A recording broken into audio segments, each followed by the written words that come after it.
কাছে আমি তোমার লাগি এসেছি তোমারে পাছে একবার দেখা দাও হে প্রাণের গোপাল বসুদেবের কাছে একবার দেখা দাও হে প্রাণের গোপাল বসুদেবের কাছে তোহার লাগি কারাগারে দৈব কিরায় করো জোরে আবার তোমার ওই কারাগারে তোর জন্য অপেক্ষা করছে বাবা কারাগারে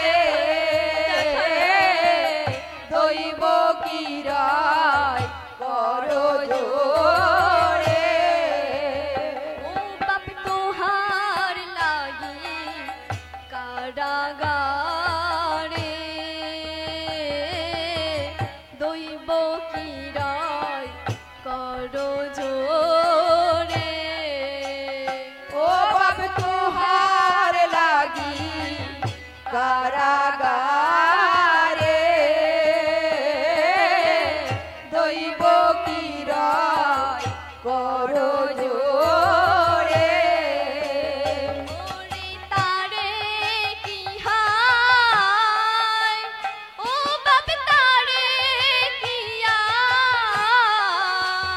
ও বাপ তারে কি হায় ও বাপ তারে কি হায় আমি তারে কি আজ বলবো রে যমুনা নিয়েছে আমি তারে আজ বলবো রে যমুনা নিয়েছে একবার দেখা দাও হে প্রাণের গোপাল বসুদেবের কাছে একবার দেখা দাও হে প্রাণের গোপাল বসুদেবের কাছে একবার দেখা দাও হে প্রাণের গোপাল বসুদেবের কাছে একবার দেখা দাও হে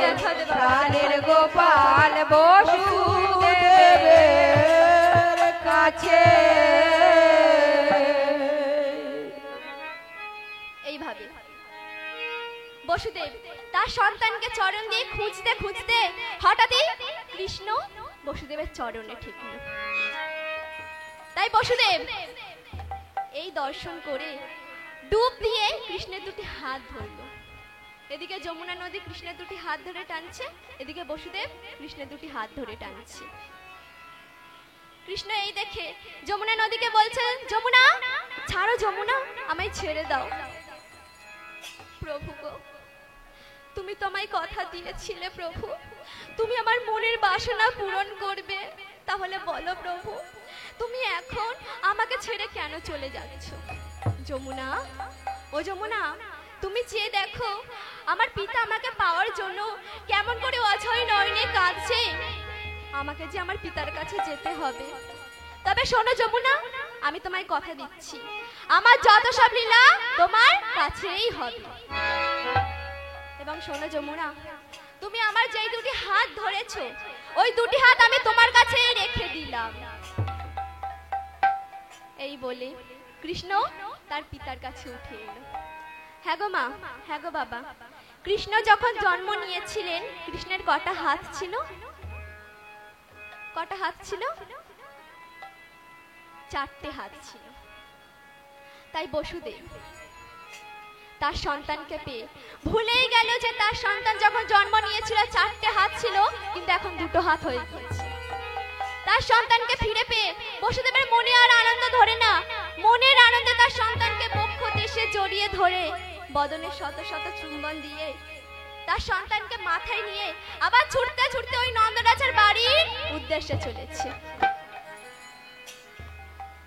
বসুদেব এইভাবে ছুটতে ছুটতে ওই নন্দরাজার বাড়িতে গিয়ে দেখছে মা যশোমতী অচেতন হয়ে পড়ে আছে। এবং তার কোলের কাছে একটি কন্যা সন্তান শুয়ে আছে। তাই এই দর্শন করে বসুদেব তাড়াতাড়ি গিয়ে তার সন্তানকে যশোদার কোলের কাছে রেখে যশোমতীর কন্যাকে মাথায় নিয়ে আবার ছুটতে ছুটতে কারাগারে ফিরে গেল। যখনই বসুদেব আবার কারাগারে ফিরে গেল, তখন যেমন বসুদেবের হাতে শৃঙ্খল যুক্ত ছিল তেমন শৃঙ্খল যুক্ত হয়ে গেল। ওই পাহারাদার সবাইয়ের চেতনা ফিরে উঠল এবং ওই কন্যাটিও কেঁদে উঠল। এদিকে কংসের প্রহরীরা বাচ্চার কান্নার আওয়াজ শুনে ছুটে গেল ওই কারাগারের সামনে। ওই কারাগারের সামনে গিয়ে দেখছে দৈবকীর একটি কন্যা সন্তান হয়েছে। তাই এই দর্শন করে কংসের দাড়ি প্রহরীরা কংসরাজের কাছে গিয়ে বলছে, মহারাজ, মহারাজ শুনুন মহারাজ, দৈবকীর একটি কন্যা সন্তান হয়েছে। প্রহরীদের মুখে এই কথা শুনে কংসরাজ তাড়াতাড়ি উপস্থিত হলো ওই কারাগারের ভিতরে। ওই কারাগারের ভিতরে গিয়ে দেখছে সত্য সত্যই দৈবকীর একটি কন্যা সন্তান হয়েছে। তাই এই দর্শন করে কংসরাজ বলছে, দৈবকী, দৈবকী, দে দৈবকী, তোর কন্যাকে আমায় দে।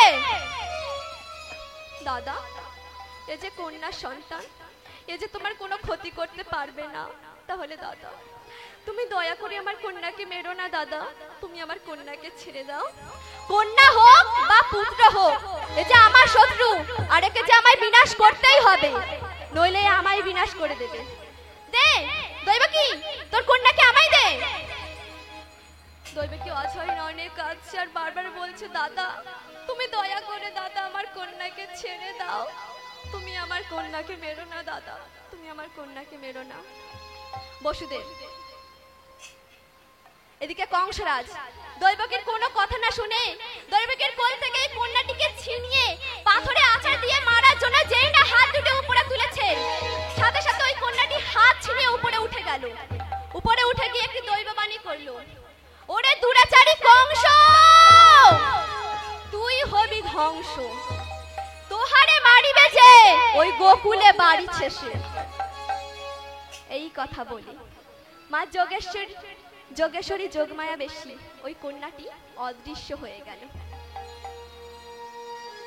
এদিকে কংসরাজ তার মৃত্যুর খবর শুনে ছটফট করতে লাগলো, সে কি, আমার শত্রু কেমন করে ওই গোকুলে গেল, তবে ওই গোকুলে গিয়েই যে আমার শত্রুকে বিনাশ করতে হবে।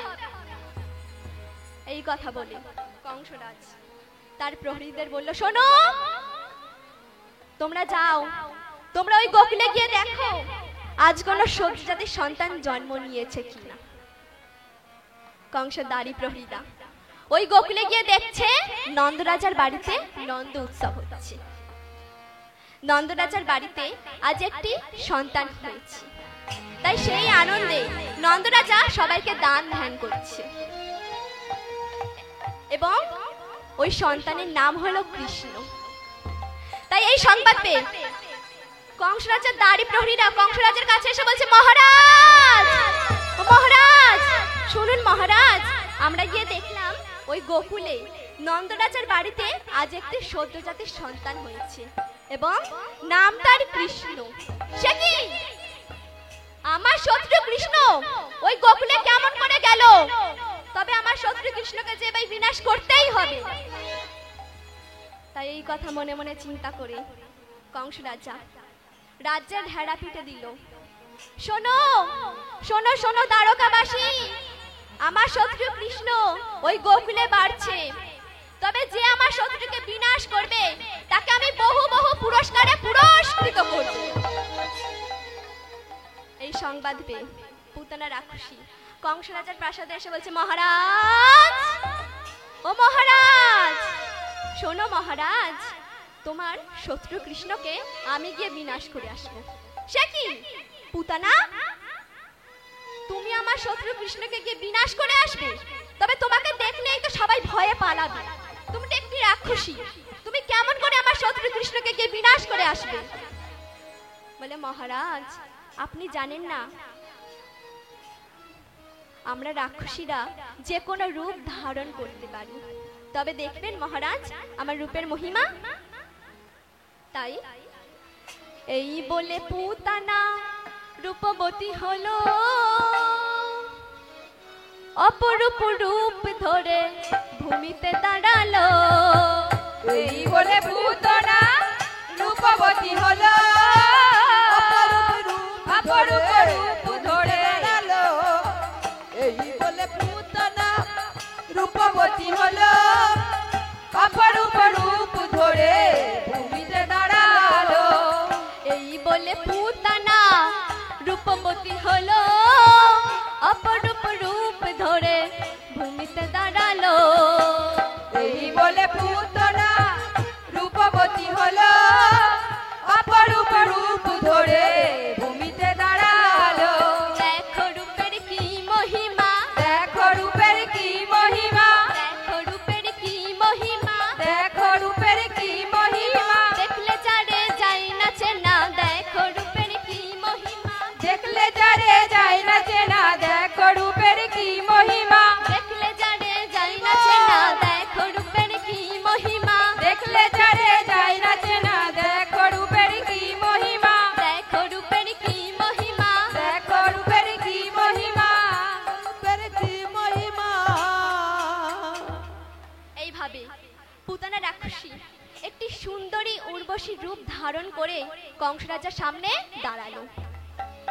কংসরাজ পুতানার রূপ দেখে চমকে উঠল। সে কি পুতানা? সত্যি পুতানা, তোমাকে চেনা যাচ্ছে না। তুমি একটি রাক্ষসী নাকি একটি উর্বশী?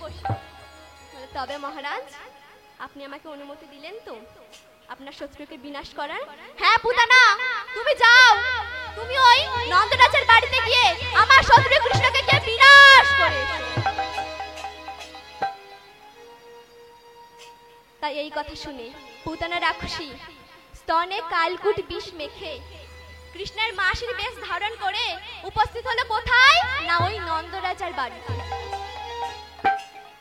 নন্দরাজার বাড়িতে গিয়ে দেখছে মা যশোমতী তার সন্তানকে কোলে নিয়ে আছে।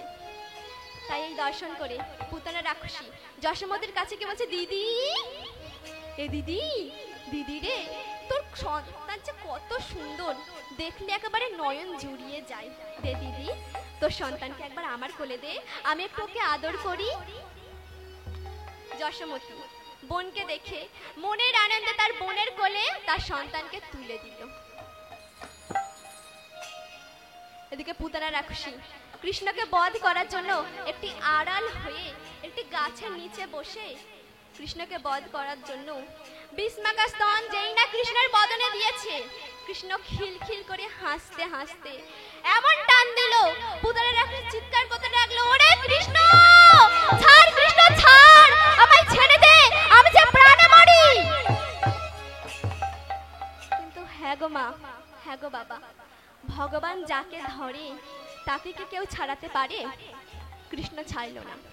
কৃষ্ণ এমনই মরণ টান দিল, পুতানা রাক্ষসীর দেহ থেকে সমস্ত রুধির বাহির হয়ে গেল। পুতানা রাক্ষসী ছটফট করতে করতে আসল রূপে পরিণত হতে লাগলো। পুতানা রাক্ষসীর বড় বড় দাঁত, বড় বড় নখ, বড় বড় চোখ বাহির হয়ে গেল এবং পুতানা রাক্ষসী ছটফট করতে করতে ওখানেই কৃষ্ণের হাতে বধ হয়ে গেল।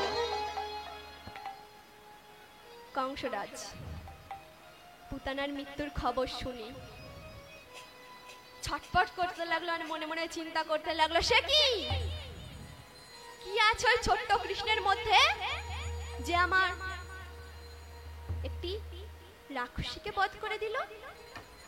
তাই এই কথা মনে মনে চিন্তা করে কৃষ্ণকে আবার বধ করার জন্য অকাসুর ও বকাসুরকে পাঠালো। কিন্তু অকাসুর ও বকাসুর কৃষ্ণকে বধ করা তো দূরের কথা, নিজেরাই গিয়ে কৃষ্ণের হাতে বধ হয়ে গেল। তাই কংসরাজ আবারও কৃষ্ণকে বধ করার জন্য তৃণাবর্তাসুরকে পাঠালো।